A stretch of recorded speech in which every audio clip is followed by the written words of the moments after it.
سڵاو هاو زمان و ئاخێوەرانی زمانی کوردی لە ڕۆژی جیهانی زمانی دایکدا کەوا ئێمە کورد بە زمانی شیرینی خۆمان قسە دەین کە زمانی کوردیە گەرمترین پیرۆزبای خۆمان ئاڕاستە دەکەین. زمانی کوردی وە یەکێک لە زمانە زیندوەکانی جیهان کە لە ڕزبەندی 59مین زمانەکانی جیهان دێت کە دەکاتە لە سەدا 0.31 جیهان بە زمانی کوردی قسە دەکەن. دیاریکردنی ئەم ڕۆژە دەگەڕێتەوە بۆ ڕێکخراوی نوسکۆی جیهانی کە 22 هەموو ساڵێکی دیاری کردووە.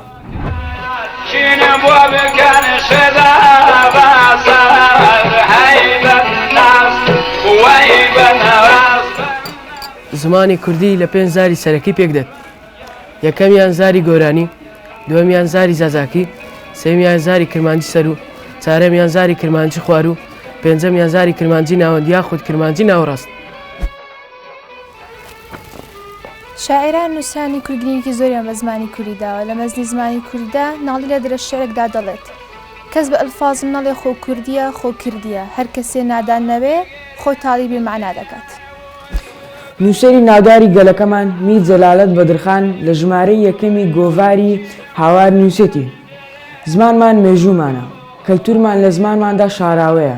وەرن با بە زمانی کوردی قسە بکەین، وەرن با بە زمانی کوردی یەکتریمان خۆش بووە. من وە قوتابێک باس بەیە بە زمانی دایک بخۆن بۆ بنووسن.